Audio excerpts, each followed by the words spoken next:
E aí eu separei, dentre as diversas coisas que Jesus ensinou, separei uma passagem que está dentro do sermão, chamado Sermão da Montanha, que eu acho muito importante, um dos mais importantes documentos da era cristã, no que diz respeito à nossa fé. Então eu gostaria que vocês abrissem no capítulo 7. Gostaria que vocês pegassem a Bíblia e abrissem no capítulo 7 de Mateus. Capítulo 7 de Mateus. O Sermão da Montanha está registrado no capítulo 5, no capítulo 6 e no capítulo 7. Começa com as bem-aventuranças e termina com aquela frase: todo aquele que ouve a minha palavra e pratica, ou estas minhas palavras e pratica, é semelhante a um homem prudente que edificou a sua casa sobre a rocha. Vieram as tempestades, sopraram os ventos, ela não caiu porque estava construída sobre a rocha. Então é indicativo, aquele sermão indicava que nós devíamos ouvir as palavras do Senhor, praticá-las, para que nós pudéssemos construir com solidez sobre a rocha, para enfrentar as tentações, as tribulações, os vendavais, as situações difíceis da vida, né? Então, dentro desse sermão está esse texto aqui, do capítulo 7, dos versos de 1 a 6.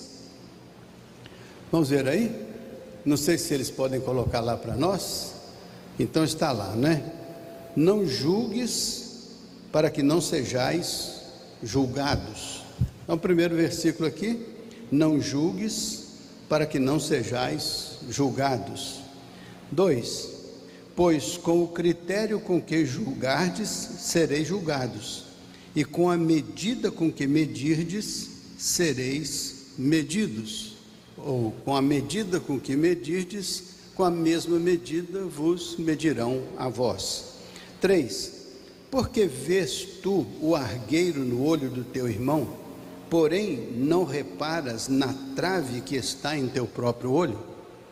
Como é que você vê o argueiro no olho do seu irmão, mas não percebe a trave que está no seu próprio olho? Ou como dirás a teu irmão: deixa-me tirar o argueiro do teu olho, quando tens no teu próprio olho uma trave? Deixa-me cuidar do teu problema, quando eu tenho um problema maior do que o teu e não me disponho a cuidar. Essa é a ideia. Diz assim: hipócritas, tira primeiro a trave do teu olho, e então verás claramente para tirar o argueiro do olho do teu irmão. Olha, esses versículos aqui, eles são de uma profundidade e de um ensinamento que, se nós entendermos isso e se praticarmos isso, daremos um gigantesco passo na direção do nosso aperfeiçoamento como pessoas. Se nós entendermos isso e praticarmos isso, daremos um passo imenso no nosso aperfeiçoamento como comunidade, né? Por quê? Porque a igreja, ela é como um laboratório experimental de Deus. O que é isso? Deus está trabalhando nas nossas vidas, Deus está operando nas nossas vidas, está operando nos nossos relacionamentos, está operando nas nossas manifestações pessoais. Deus está operando na igreja. Com que propósito? Conduzi-la ao aperfeiçoamento. Então o propósito de Deus não é julgar a igreja pelas suas falhas, é ajudar a igreja a superar as suas falhas, para que ela se sinta cada vez mais aperfeiçoada para ser a minha igreja, como disse Jesus, cujas portas do inferno nunca prevalecerão contra ela. Então a igreja é um laboratório. As nossas famílias são verdadeiros laboratórios de Deus, onde Ele vai trabalhando e fazendo grandes experimentos, com o objetivo de nos ajudar a vivenciar o aperfeiçoamento. Então, nossa igreja, nossa casa, nossa família e nossas vidas pessoais são verdadeiros laboratórios do Espírito Santo. Todo dia Ele quer nos guiar em toda a verdade, usando a palavra de Deus como a base da verdade. Então, todo dia a ação de Deus sobre nós, sobre nossa família, sobre nossa igreja, sobre nosso trabalho, sobre a sociedade, porque Deus quer que todos cheguem ao conhecimento da sua graça, do seu poder, né? E Ele utiliza a nossa instrumentalidade para isso. Ele utiliza, para que Ele possa nos utilizar poderosamente, Ele precisa primeiro trabalhar em nós, para que nós, trabalhados pelo Espírito, aperfeiçoados na fé, possamos ajudar os nossos irmãos nesse ministério de aperfeiçoar-se perante o Senhor, para que juntos possamos ser cada vez mais uma comunidade aperfeiçoada, famílias aperfeiçoadas, pessoas aperfeiçoadas e em busca de constante perfeição até a santificação completa, que não se dará aqui neste nosso tempo, mas se completará na eternidade. Porque se a nossa casa desse presente tabernáculo se desfizer, e vai se desfazer, temos um edifício eterno construído não por mãos humanas, mas por Deus, no céu. Então existe esse processo de constante aperfeiçoamento, né? O que é corruptível se desfará e se revestirá da incorruptibilidade. Então significa que há um processo de aperfeiçoamento, um constante processo de aperfeiçoamento. Então eu separei aqui algumas coisas que eu achei importante compartilhar. Primeira coisa, Jesus disse: olha, tenha cuidado de fazer um julgamento sobre as outras pessoas precipitadamente. Tenha cuidado de você não ser irresponsável de julgar a vida do outro, sem estar profundamente preparado para isso. Então Jesus não está dizendo que a gente não tenha a responsabilidade de avaliar, mas ele está dizendo que a gente tem que ter uma profunda responsabilidade ao fazer isso, para não acontecer da gente ser leviano naquilo que a gente estiver falando ou dizendo, ou afirmando. Então, o primeiro ponto é que o julgamento de uma determinada pessoa é uma arte muito difícil de ser executada com propriedade, porque julgar os outros, todo mundo julga. Falar dos outros, todo mundo fala. A coisa mais fácil que tem é você emitir um juízo de valor sobre a vida do outro, sem conhecer os fatos, sem conhecer a essência.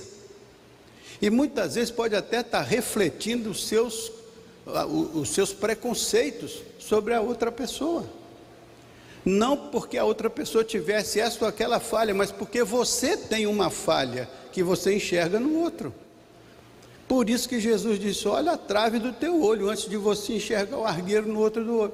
Pode ser que o seu olhar esteja contaminado de tal maneira que você vai fazer um juízo temerário. Então é importante a gente começar pensando que é difícil emitir juízo sobre a vida do outro. É muito difícil julgar a vida de alguém. Então a igreja já começa a se aperfeiçoar por aí, ela já não vai julgar de qualquer maneira, já não vai falar de alguém, já não vai emitir um juízo de valor sem ter um profundo conhecimento daquilo que ela está fazendo, daquilo que ela está dizendo. Faz sentido para vocês? Nesse primeiro momento? É fácil ou é difícil julgar a vida dos outros? É fácil porque é uma prática comum, mas é difícil porque nós precisamos buscar a justiça, a retidão, a equidade. As coisas têm que ser tratadas com um cuidado tão grande, porque você está tratando com uma pessoa que é a imagem e semelhança de Deus. Você está tratando com uma pessoa que é tão importante diante de Deus quanto você. É tão importante quanto você. Então você tem que tratar essa pessoa como um cristal divino de Deus, para que você possa abençoar a vida da pessoa e não machucar a vida da pessoa. Por que eu digo isso? Porque no contexto geral aqui, o propósito desse texto não é que nós nos tornemos condenadores dos outros, mas que nós entendamos como que podemos trabalhar juntos para o aperfeiçoamento do nosso conviver, o aperfeiçoamento da nossa igreja, o aperfeiçoamento das nossas famílias. Então, parta do princípio que é difícil, e por ser difícil, nós vamos ter que tomar algumas providências que o texto nos ensina. Concorda que é fácil falar da vida dos outros? Todo mundo fala. Mas concorda que é difícil ajudar uma pessoa a superar as suas dificuldades e ajudá-la a crescer e aperfeiçoar-se no Senhor? Não é muito mais difícil isso? Mas às vezes nós não queremos ter esse trabalho. Nós só queremos condenar ou julgar, ou falar, ou exercer talvez uma sensação de julgamento, de juízo. Mas o texto aqui vai nos ajudar muito essa manhã. Então vamos ver aqui. Primeira coisa, não julgar para não ser julgado. Primeira coisa, se você vai fazer alguma coisa sobre o outro, pense, se o outro estivesse fazendo a mesma coisa sobre você, qual seria o seu sentimento? Se você julga uma pessoa, e se aquela pessoa ou qualquer outra pessoa fizer um julgamento a seu respeito, e se aquele julgamento não for real, e se aquele julgamento não corresponder à verdade, você não ficaria absolutamente aborrecido, como o outro tem o direito de ficar aborrecido? Então Jesus disse, não julgue para não ser julgado. Então, pense bem antes de fazer um julgamento, se você tem de fato as qualificações para fazer esse julgamento, se você está isento de qualquer outro julgamento semelhante a esse. Porque às vezes quando nós julgamos o outro, você errou por isso, mas o outro pode chegar e falar assim, Paulo Roberto, você errou por aquilo, então eu estou na mesma condição, fazendo um julgamento e recebendo um julgamento. Quando eu recebo um julgamento, de que maneira eu gostaria de receber esse julgamento? Por enquanto ninguém gosta de receber um julgamento, mas se eu tivesse que receber, eu gostaria de ser tratado com toda dignidade, com todo respeito, com todo carinho, para que eu pudesse não somente ficar com raiva de quem está me julgando, mas encontrar nele um apoio, um amparo, um suporte, para eu vencer aquilo que motiva um julgamento. Cometi uma falha, cometi um erro, cometi um pecado, e alguém vem ao meu encontro com todo o amor do mundo e com todo respeito e com toda dignidade para me ajudar a superar aquilo e evoluir para o aperfeiçoamento. Se eu quero que isso aconteça comigo, o que eu devo fazer com o outro? A mesma coisa, desenvolver este mesmo sentimento de respeito, de amor, de responsabilidade, para ajudar o outro não a ter um confronto com aquela situação, mas ajudá-lo a perceber que aquilo é um ponto de melhoria, precisa partir dali para um aperfeiçoamento. O que Jesus disse é, eu vim buscar e condenar o que se havia perdido. Está claro na Bíblia, não está? Eu vim buscar e condenar o que se havia perdido. Está certo? Que versículo é esse? Ele não existe. O que existe é, eu vim buscar e salvar o que se havia perdido. Eu vim buscar e resgatar o que se havia perdido. Então todo possível julgamento deve ter esse conteúdo que tem no coração de Deus: buscar e salvar, resgatar, recuperar, ajudar a pessoa a evoluir na direção de um aperfeiçoamento. Às vezes a gente não consegue fazer isso porque a gente já tem um preconceito contra aquela situação ou contra aquela pessoa. E às vezes a gente já tem uma terminologia comprometida com o julgamento, com a crítica, e não com a redenção, e não com a salvação. Então nós temos que ter essa habilidade para avaliar as motivações do nosso coração, porque só pode ser conselheiro de alguém quem no seu coração tem aquele sentimento de reconciliação, de perdão, de restauração, de condução ao aperfeiçoamento, ou seja, superação daquela situação errada para uma situação nova, diferente, aperfeiçoada.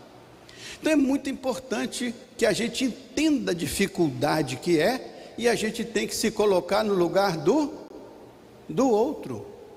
Porque toda vez que você se coloca no lugar do outro, você diz: e se fosse eu nessa situação, como é que eu seria tratado? E se fosse eu nessa situação, como é que eu seria cuidado? Como é que eu seria ajudado para que eu pudesse superar? Ah, mas se eu falar com o outro e o outro não quiser aceitar, é liberdade de expressão, né? O outro pode cometer o pecado e continuar no pecado, pode querer, mas ele nunca vai poder dizer que não houve uma palavra amiga que se interessou por ele ou por ela, e que se assentou, e que orou, e que jejuou, e que intercedeu para dar ao outro a chance de o Espírito Santo trabalhar nele através da minha instrumentalidade, a fim de ajudá-lo a ser uma pessoa melhor, a ser uma pessoa que superou. Sabe por quê? Porque quem está na condição de ser julgado por alguma coisa é porque cometeu alguma falha, é porque fez alguma coisa errada, é porque pisou na bola. Então essa pessoa já está com a consciência pesada, porque já fez a coisa. Agora essa pessoa precisa de ser cuidada espiritualmente, responsabilizada pela consciência de arrepender-se e decidir por uma nova vida, mas com um suporte amoroso para fazer isso. Já pensou às vezes que você chega para Deus e confessa um pecado, se cada vez dessa ele desse uma lambada em você? Não dá. Ele vai dizer assim: meu filho, você entendeu isso? Então vai, não peques mais, vamos resolver daqui para frente essa parada. Por quê? Porque todos nós temos a possibilidade de estar no banco dos réus, numa vez ou noutra. Pode ser que hoje eu estou julgando, eu não estou no banco dos réus, mas amanhã pode ser que eu esteja. E se eu estiver, eu quero ser tratado da mesma maneira que eu tratei o outro, com o mesmo respeito, com o mesmo cuidado, com o mesmo amor, com a mesma responsabilidade, com a mesma seriedade. Então é importante que a igreja entenda essa mutualidade. É isso que Jesus queria dizer, é que nós temos que ter esta percepção de mutualidade, porque hoje é seu dia, amanhã pode ser o meu. E então nós devemos ter o amor predominando na vida de cada um e na situação de cada um, o respeito predominando na vida de cada um, e assim nós vamos construindo juntos o aperfeiçoamento dos santos, não de um santo só, porque a igreja não é composta de um santo só, que esteja em condições de julgar todos os demais, porque essa tarefa é de Deus. Deus é que é o justo juiz de toda a terra. Nós somos peregrinos que nos ajudamos mutuamente na construção de uma comunidade saudável, de uma comunidade que se ajuda, levando as cargas uns dos outros. As cargas são de todos, um dia mais aqui, outro dia mais ali, mas nós vamos nos organizando como pessoas, como comunidade, como irmãos, para que nós possamos ajudar uns aos outros na superação das nossas dificuldades, dos nossos pontos de melhoria. Se nós fizermos isso, a comunidade será cada vez mais saudável, cada vez mais amorosa, cada vez mais compreensiva, porém profundamente responsável. Não se quer nesta preleção justificar qualquer irresponsabilidade, deixa para lá a vida de cada um. Não, a vida não é de cada um. Quando nós somos crentes, quando formamos o corpo de Cristo, a vida não é de cada um. A vida é parte de um todo. Se nós somos um corpo, imagine que esse dedo aqui faz parte do corpo. Sim ou não? Faz parte do corpo? Faz parte? Mas ele funciona sem essa mão aqui? Não funciona. Por quê? Porque o cérebro, a cabeça, para chegar nele, precisa passar por um conjunto. Assim a igreja, nós somos uma parte do corpo, e o cabeça, que é Jesus, precisa tratar do corpo todo, e ele usa pessoas para abençoar o corpo todo. Então nenhuma parte do corpo pode desqualificar a outra parte. Só quem pode fazer isso é o Senhor, e Ele não faz. Portanto, Ele não nos autorizou a fazer. Ele nos autorizou a, em nome dEle, buscar e salvar o que se havia perdido. Faz sentido? Faz? Faz, né? Então, vamos lá. Mutualidade e reciprocidade, né? É importante isso, para a gente buscar o aperfeiçoamento.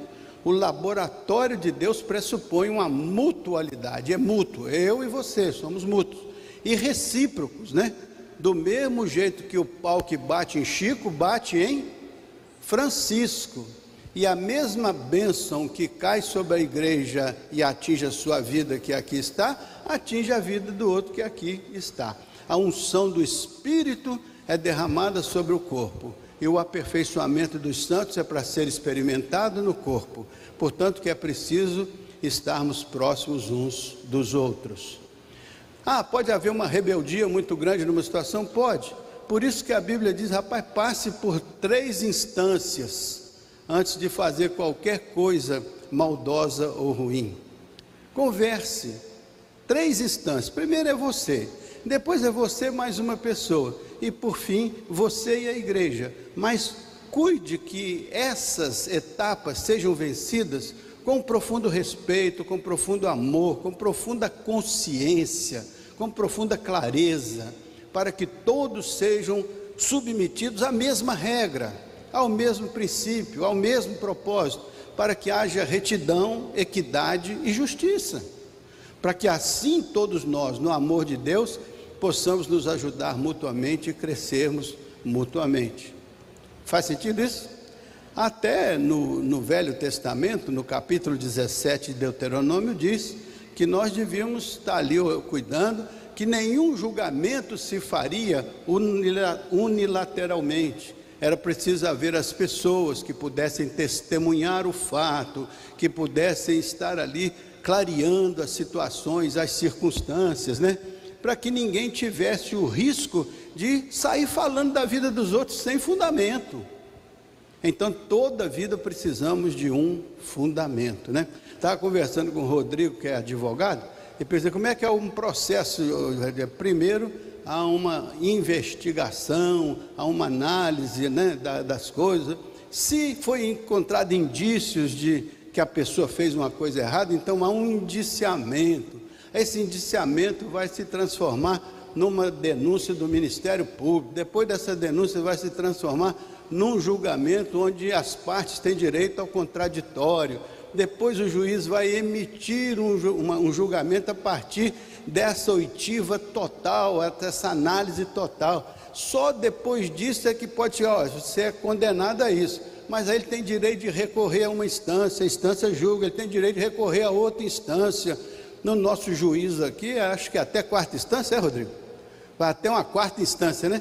Então as pessoas têm um cuidado que você tem que ter, para que as pessoas não sejam injustamente condenadas, sumariamente, por uma, eu vou usar uma palavra que eu detesto usar, mas vou usar, por uma fofoca.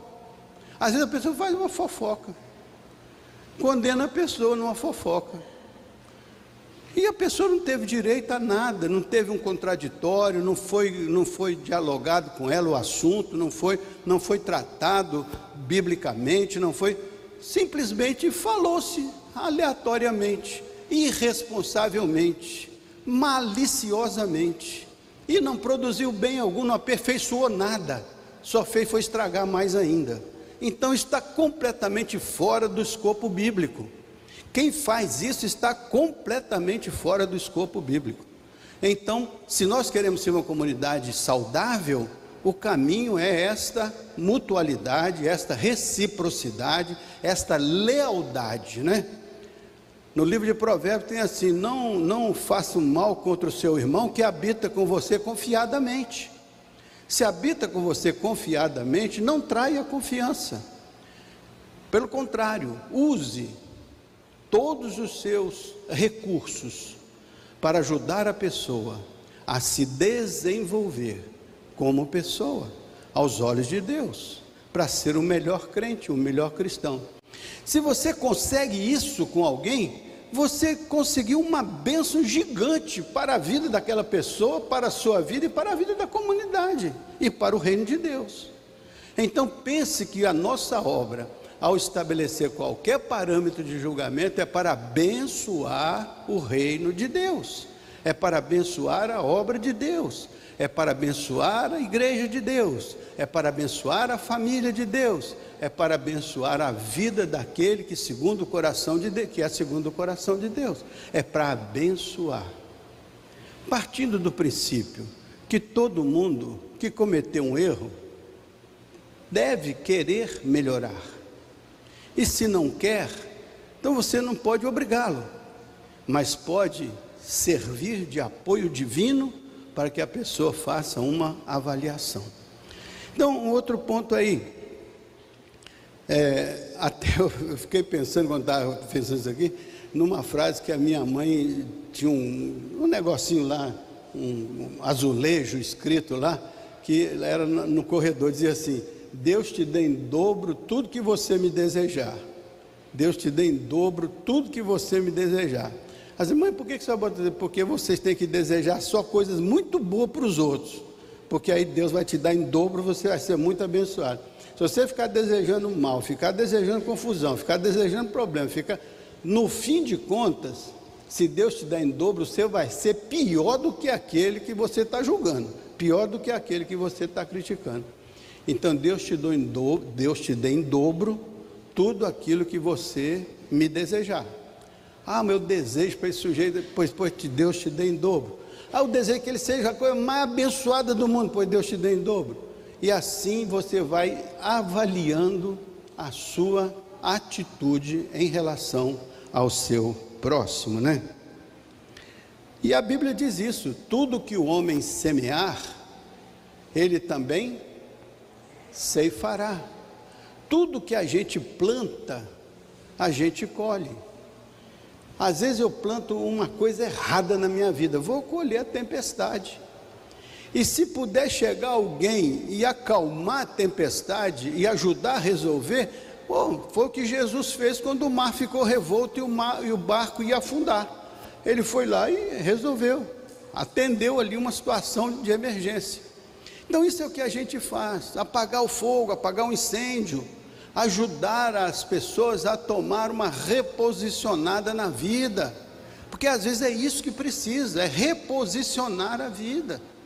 A vida às vezes está perdida, está confusa, está carnalmente dominada e precisa um apelo espiritual, e às vezes é nisso que a gente vai ver a redenção, a restauração, a cura, a transformação. Então a gente é chamado como igreja, como pessoas, a ter esse espírito de restauração, esse espírito de recuperação, esse espírito de perdão, de restauração, de recuperação. Faz sentido para vocês? Bem, diz na Bíblia também: com a medida com que medirdes, vos medirão a vós. Então, com a mesma medida que você usa para fazer alguma coisa com o outro, é com essa mesma medida que Deus diz que você vai ser também medido. Então a gente tem que pensar: eu quero a medida da misericórdia, eu quero a medida da compaixão. Um dia chegaram para Davi e falaram assim: você prefere cair na mão de Deus ou na mão do homem para ser julgado? Ele disse: claro que é na mão de Deus, porque usa de compaixão com a gente. O homem não usa de, né? Então nós temos que aprender como é que Deus usa e fazer assim: eu quero fazer do jeito que Deus faz, porque fazendo do jeito que Deus faz, quando fizerem comigo, farão também do jeito que Deus faz, porque é a palavra de Deus que diz: com a mesma medida que você mediu o outro, você vai ser medido, com a mesma régua. Então, nesta passagem da Bíblia, a gente tem que aprender. Por quê? Porque a gente é muito rápido em julgar e muito lento em perdoar. Mas a Bíblia é o contrário: tem que ser muito rápido em perdoar e muito cuidadoso e lento em julgar. Por isso que é importante o aprendizado desta passagem, né? Por que é difícil julgar? Por causa das motivações dos nossos corações, né? Então, o critério para você fazer um julgamento não é o que você sente sobre o outro, o que você pensa dele, é o que os fatos objetivos estão indicando. Por isso que num julgamento vale o que está nos autos, não o que a pessoa pensa do outro. Porque já pensou, se eu não gosto de uma pessoa negra, quando a pessoa negra fizer alguma coisa, eu vou, tá aí, ó, fez uma besteira porque é preto, porque é negro. Se eu tivesse isso na minha cabeça, ou então se um negro tivesse um problema com um branco, você fez isso porque é um branquelo, aí, então é um preconceito. Então ninguém pode fazer uma avaliação justa se está fazendo uma avaliação a partir de um preconceito. Então tem que ter objetividade para avaliar, e essa objetividade tem que estar imbuída de uma profunda responsabilidade. Caso contrário, eu estou sendo temerário. Então, ó, eu anotei, objetividade, julgar com critério, porque Jesus disse assim, com o mesmo critério que você julgou, você vai ser julgado, é o mesmo critério. Então nós temos que ter essa sensibilidade para olhar o critério que foi adotado. Qual o critério? Não é só uma coisa subjetiva, não é só o que eu acho, o que eu penso. Eu penso que foi assim, eu acho que foi assim. Não é assim. Nós temos que ter os dados, os critérios, para a gente poder chegar perto do outro e conversar com ele com uma base bem sustentável, para não dar chance de pensar que é um disse-me-disse, que é um bate-boca, que é uma coisa sem futuro, ou sem, né? Segunda coisa é que é espiritual. Então nós temos que nos aproximar das pessoas com a espiritualidade que a Bíblia ensina, com a espiritualidade que se requer de quem vai tratar com uma coisa problemática, difícil e complicada. Então você não vai chegar de cara lavada como se você fosse carnalmente tratar de uma situação, não. Você vai tratar espiritualmente, você vai tratar cheio do Espírito, você vai tratar debaixo da unção do Espírito Santo, se não corre o risco de o remendo ficar pior do que, né? A emenda ficar pior do que o soneto.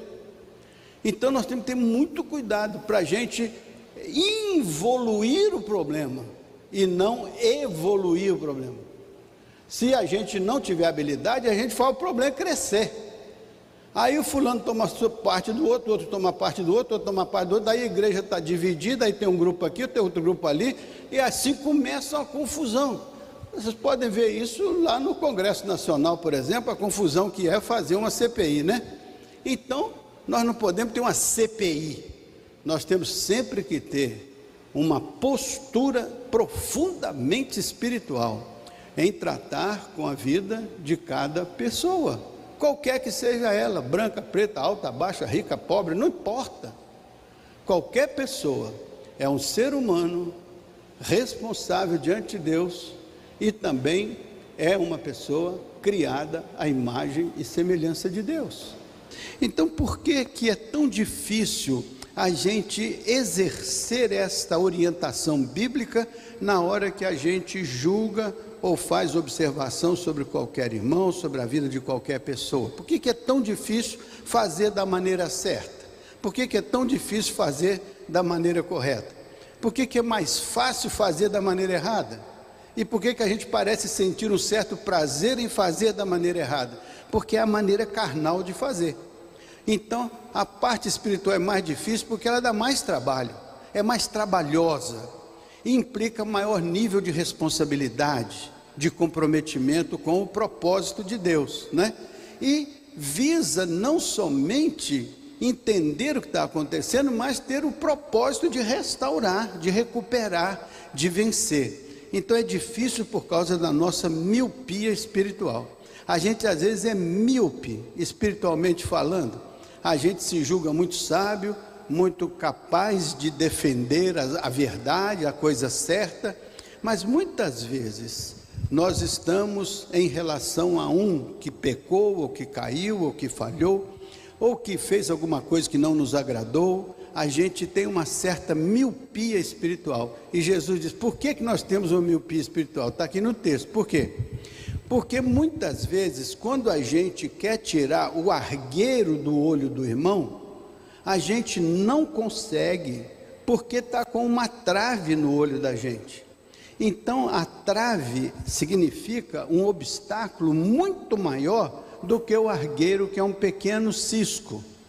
Então muitas vezes eu me preocupo com o pequeno cisco que está no olho daquele irmão e não me preocupo com a trave que está nos meus próprios olhos.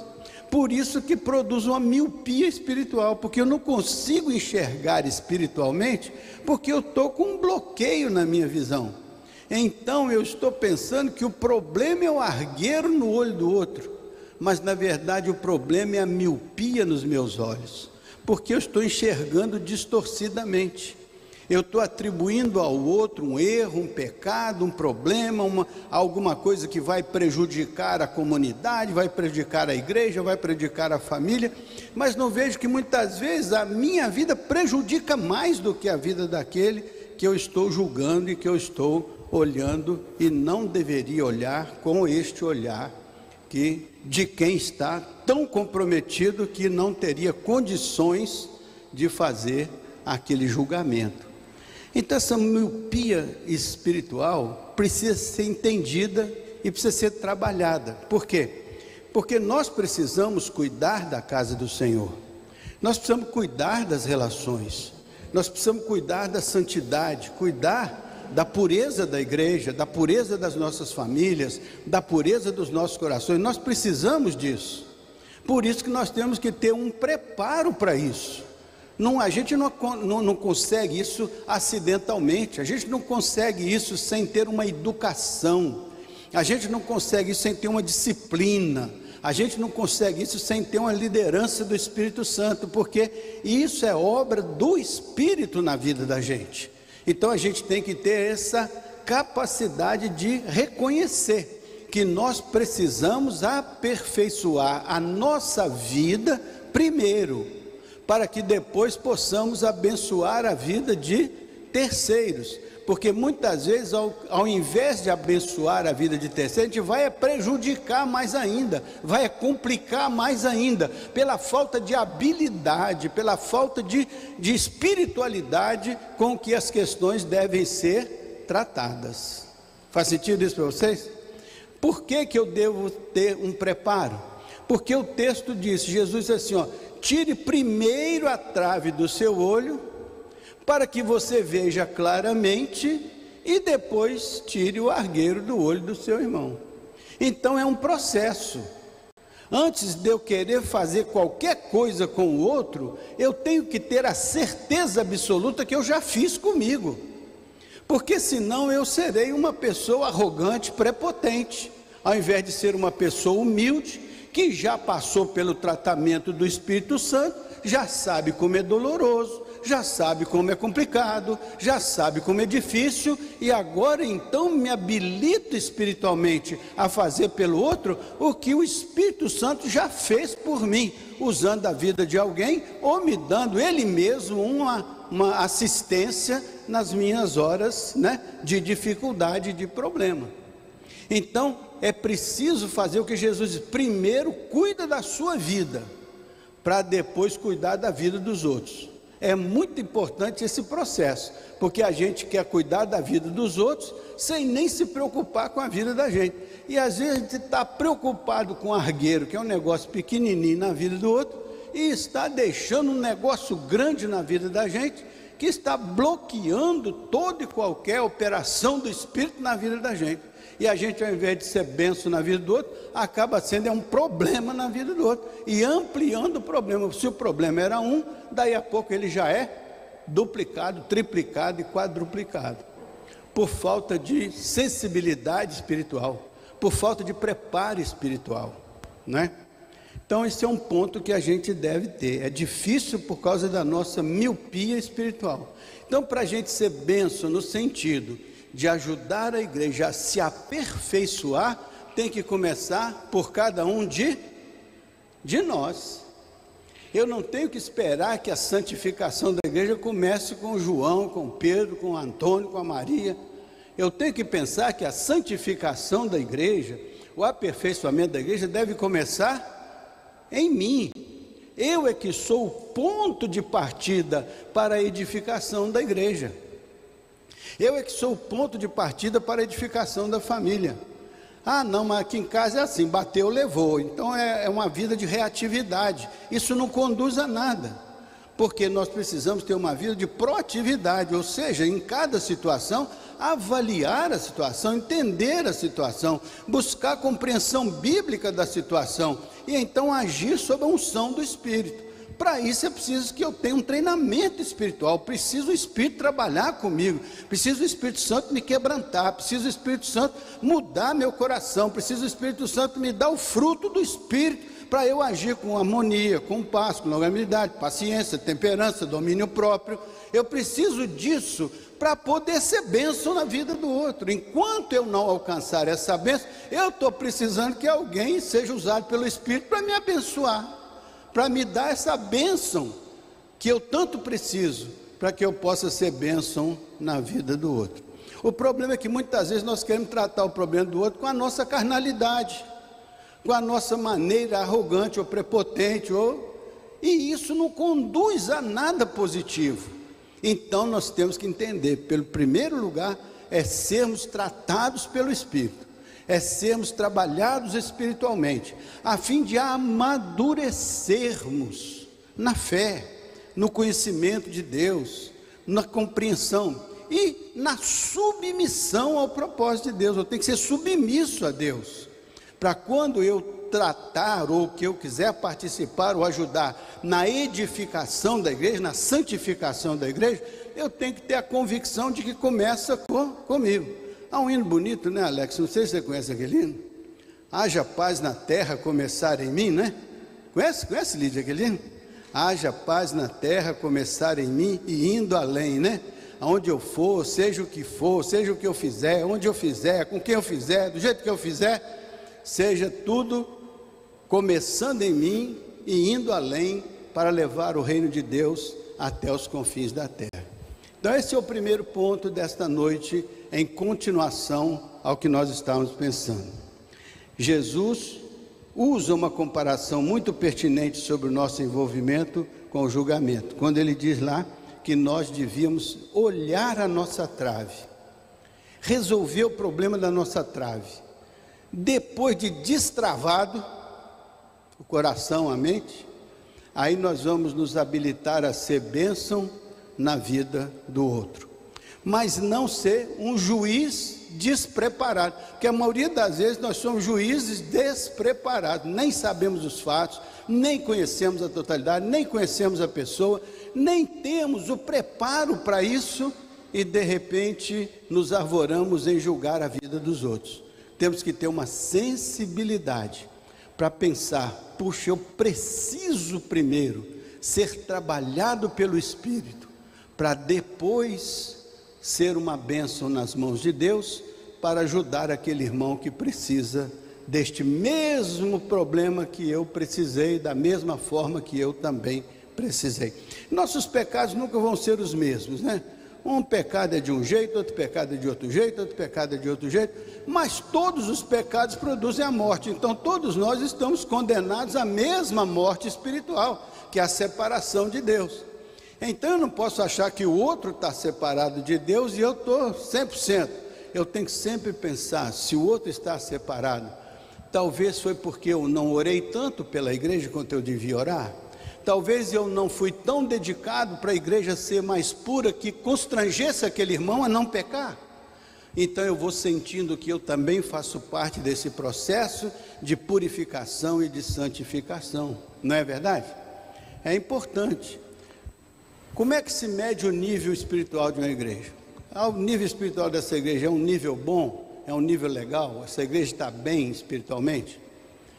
O nível espiritual de uma igreja é medido pela vida espiritual de cada um em particular, de cada membro em particular. Se você na sua vida espiritual está aqui nessa altura, mas você se consagra e consegue subir um pouco mais na sua espiritualidade, o nível da igreja subiu ou desceu? Subiu, porque você puxou para cima. Mas se você está nesse nível aqui, e você leva uma vida que puxa a santidade da igreja, da sua vida para baixo, a sua vida levantou o nível da igreja ou baixou o nível da igreja? Baixou o nível da igreja. Então a sua vida é 100% responsável pela espiritualidade da igreja, no sentido de evoluir, desenvolver, ou no sentido de evoluir e não desenvolver. Então é isso que é importante. Agora, se a sua vida levanta o nível da igreja, isso é melhor para a minha vida ou pior para a minha vida? Se a sua vida levanta o nível espiritual da igreja, é melhor para a minha vida ou é pior para a minha vida? É melhor para a minha vida. E se a sua vida baixa o nível espiritual da igreja, é melhor para a minha vida ou pior para a minha vida? É pior para a minha vida, porque no ambiente da igreja, a unção do Espírito deve ter liberdade, e se um de nós trava a unção do Espírito, a espiritualidade fica reduzida. Eu que podia estar aqui sendo profundamente abençoado pela sua vida, pelas suas orações, eu estou sem esta unção, porque você bloqueou essa unção na sua vida, ou eu bloqueei na minha vida. Então nós temos que entender que nós temos que desbloquear a obra de Deus na vida da comunidade, a começar com cada um de nós. Nós é que temos que ser instrumentos de Deus para desbloquear. Quando desbloqueia através da minha vida, eu contribuo para o nível subindo, a unção é espalhada por todos, ou a unção é reduzida. É muito importante a gente ter essa, mas cada um dará conta de si mesmo a Deus. É claro, mas a Bíblia diz que nós somos um corpo. Então usei o exemplo hoje que se esse dedo aqui precisar funcionar, a cabeça tem que chegar até ele.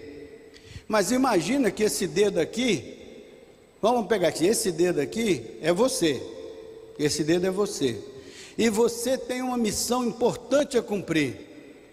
Então Deus determina uma ordem, um projeto, um processo que passa pelo ombro, passa pelo braço, passa até chegar em você. Mas se esse braço aqui está fora, se esse braço resolveu não ser instrumento de Deus, como é que esse corpo se completa? Não se completa. Esse corpo só se completa se todos os demais membros estiverem unidos num só propósito.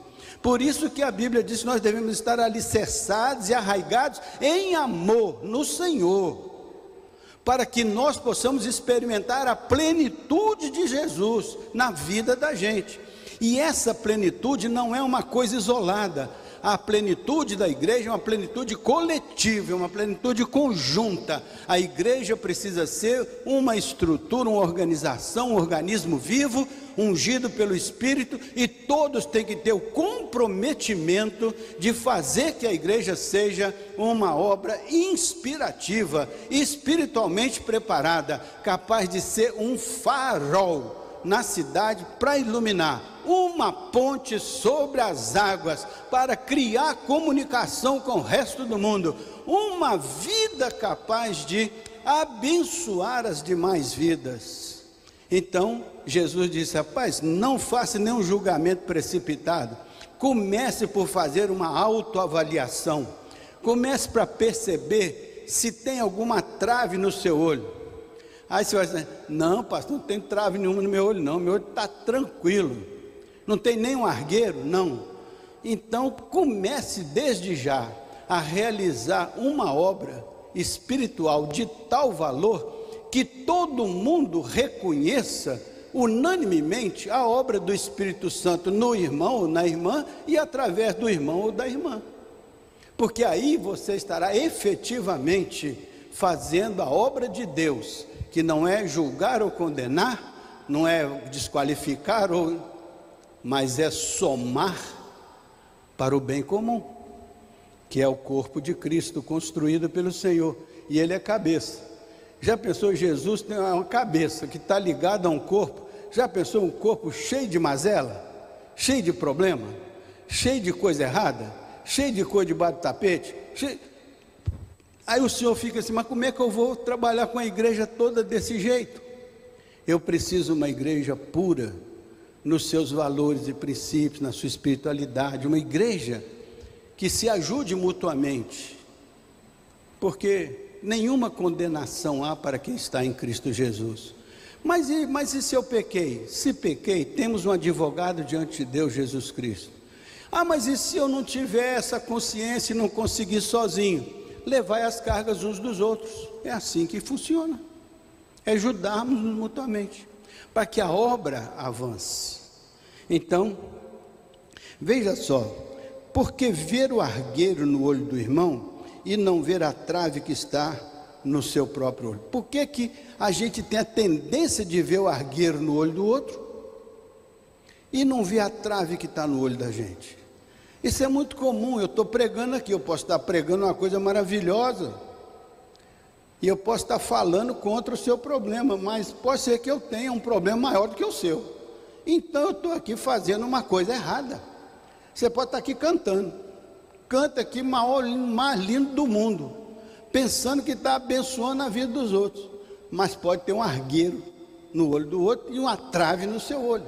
Então nós temos que ter certeza que a nossa vida está livre e desembaraçada, que ela está pronta para ser instrumento de Deus, que ela está pronta para ser unção de Deus para a igreja e a comunidade. Se nós fizermos isso, nós estaremos dando uma contribuição fantástica para o reino de Deus. E assim, nós nunca vamos ter o que eu anotei aqui, o perigo da superioridade, do sentimento de superioridade ou de arrogância sobre os demais. Por que a gente julga o outro? Porque a gente tem um complexo de superioridade, acha que está na condição de condenar o outro, de julgar o outro. Isso é um complexo de superioridade, isso é um complexo de arrogância. Por quê? Porque a gente se acha na condição de emitir juízo sobre a vida do outro. Isso é prerrogativa de Deus, que conhece o avesso das nossas vidas. Então, o máximo que nós podemos emitir sobre o outro é uma ideia de que há uma necessidade de apoio e de ajuda e de cooperação. Mas o indivíduo não quer nem saber. Mas então ele não precisa saber. Eu entro no meu quarto, fecho a porta, vou orar por ele. Quem é que vai saber? Ele vai saber? Mas Deus vai saber? Então Deus vai fazer uma obra. Se aquela pessoa está com o coração tão duro que não quer se quebrantar, deixa ela lá. Vamos tratar direto com Deus e vamos tratar que o nosso coração tenha uma atitude amorosa verdadeiramente, uma atitude leal, uma atitude responsável, uma atitude comprometida com os valores do reino. E vamos orar, interceder, e você vai ver como Deus vai quebrantar aquele coração, vai mudar aquela vida, e aquela vida vai ser uma bênção tão grande que você nunca imaginou, e ninguém vai saber como é que aquilo aconteceu. E talvez alguém até diga que o crédito é daquela pessoa, daquela outra pessoa que foi lá, que às vezes o crédito é seu, que ficou no seu quarto fechado lá, orando por aquela pessoa, intercedendo por aquela pessoa, e até às vezes jejuando por aquela pessoa, e a pessoa nem vai saber, mas a obra de Deus vai acontecer. E o que importa não é crédito seu, não é para você o crédito é para o Senhor, porque Ele deu dons para abençoar a igreja. Se Ele te deu o dom de orar, é para você orar para abençoar a igreja. Se Ele te deu o dom de jejuar, é para você jejuar para abençoar. É para abençoar que nós estamos aqui. E ao sermos abençoados pelo Senhor, cresce a nossa consciência de sermos bênção. Faz sentido isso para vocês? Né?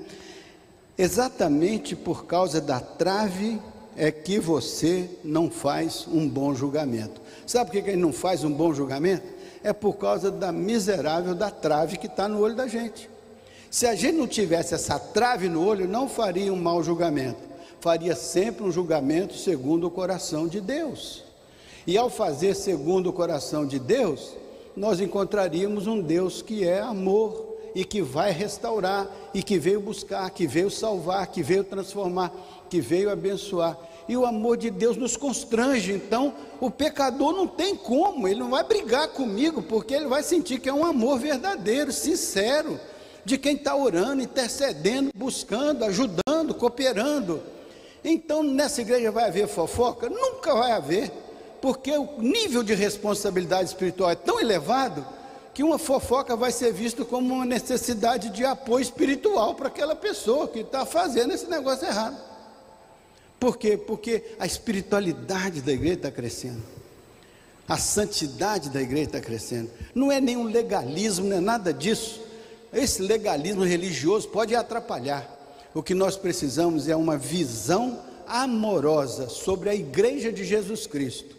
E se alguém, eu ou qualquer outro, tiver precisando de ajuda para não travar o desenvolvimento da igreja, então vamos dar essa ajuda para a pessoa ser abençoada pelo Senhor e prosperar e crescer.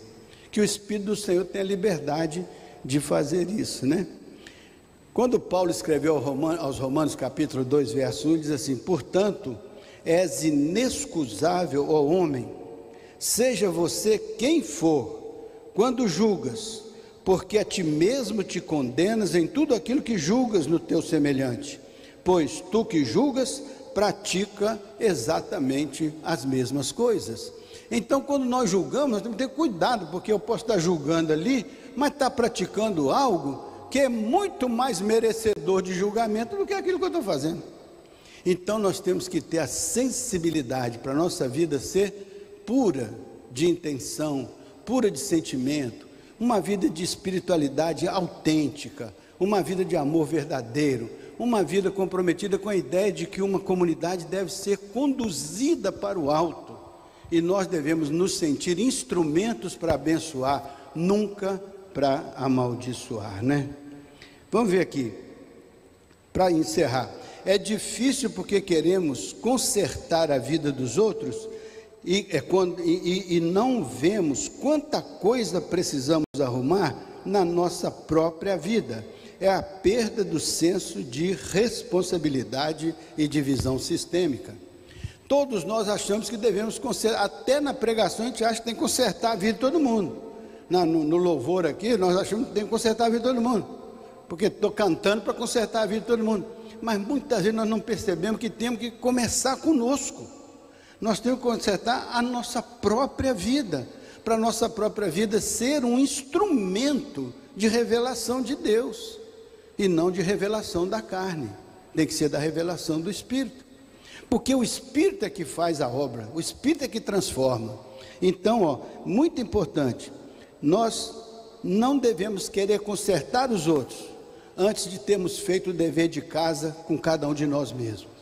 Nós temos que nos autoconsertar, chegar perante o Senhor: Senhor, eu quero ser um pregador sincero, verdadeiro, que compartilhe a Tua palavra sem julgamento de coisa nenhuma, mas com instruções bíblicas que ajudem as pessoas a crescer na fé, espiritualmente. Eu quero cantar, eu quero ensinar na escola dominical, eu quero ser um elemento da administração, eu quero ser um tesoureiro, eu quero ser um diácono. Não importa o que você queira ser, comece sendo um instrumento poderoso de Deus para contribuir na edificação do corpo de Jesus Cristo, do qual Ele é cabeça.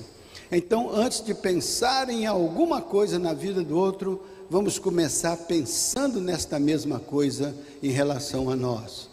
Quando pregarmos, quando ensinarmos na escola dominical, quando cantarmos aqui, quando fizermos qualquer coisa, vamos pensar: qual a motivação do meu coração? O que realmente eu quero que aconteça na vida daquela pessoa, como resultado da minha vida de influência para aquela pessoa? Como é que minha vida vai influenciar aquela pessoa? O Espírito Santo vai poder usar a minha vida para influenciar aquela pessoa, para abençoar aquela pessoa, para abençoar aquela outra pessoa. Isso que deve estar no nosso coração, porque isso vai fazer com que a gente não fique tão preocupado com o argueiro do olho do outro, mas preocupado com a trave do olho da gente, para que a gente, liberto dessa trave, possa ver claramente, e vendo claramente, pode fazer a obra de Deus na vida das outras pessoas, assim como Deus fez a obra dele na vida de cada um de nós primeiro. Portanto, vamos cuidar da nossa espiritualidade, da espiritualidade da nossa igreja, para que ela seja uma bênção na vida das pessoas lá fora, que as pessoas venham e encontrem aqui, né? Muito bem. Esse verso 4 aqui chamou minha atenção. Ou como dirás a teu irmão: deixa-me tirar o argueiro do teu olho, quando tens uma trave no teu próprio? Isso aí é a pergunta de Jesus. Como é que eu vou dizer para o meu irmão: quero tirar o argueiro do seu olho, mas eu tenho uma trave no meu. Então, para chegar lá e dizer alguma coisa, eu tenho que primeiro fazer o dever de casa. Eu tenho que tirar a trave do meu. Então eu vou chegar lá muito diferente, com uma visão muito mais clara da obra de Deus, do que quando eu tinha uma trave no olho. Quando eu chegar para o outro, depois de ter tirado a minha trave, eu vou chegar com um profundo senso de humildade, porque eu sei como é que é ruim uma trave no olho. Eu vou chegar com humildade, vou chegar com sensibilidade espiritual, vou chegar com amor, vou chegar com respeito, e a pessoa vai ver que o interesse é edificar, a pessoa vai ver que o interesse é salvar, não tem nenhum interesse de nada, a não ser a glória do nome do Senhor. Outra coisa, é difícil, porque nós não percebemos que toda transformação deve começar verdadeiramente com uma obra do Espírito Santo no coração da gente. Tudo que nós queremos ver de transformação lá fora, tem que começar por uma transformação aqui dentro. Tem que ser. É assim que nós vamos contribuir para o nível da igreja subir. E o nível da igreja vai subir, nós vamos ficar tão surpresos, porque nós vamos ver o nosso esforço também espelhado no esforço do irmão, da irmã, do irmão, e aí nós vamos ver que a igreja começa a ter este crescimento espiritual, essa harmonia espiritual, onde não há lugar para um julgamento precoce, irresponsável, mas há lugar para a identificação de pontos de melhoria, onde a gente pode chegar junto, cooperar para que a melhoria aconteça. É difícil, porque temos que reconhecer que as traves que nós tentamos tirar dos olhos dos outros, às vezes ficam obliteradas pela trave que está nos nossos olhos. Então, ter a ideia de que Deus, que teve misericórdia conosco, deve usar nossa vida misericordiosa para termos misericórdia com o outro. É misericórdia gerando misericórdia, é compaixão gerando compaixão, é amor gerando amor, é perdão gerando perdão, é restauração gerando restauração, é bênçãos gerando maldições, é assim? É bênçãos gerando bênçãos. Então nós temos que ser geradores de bênçãos, bênçãos espirituais, né?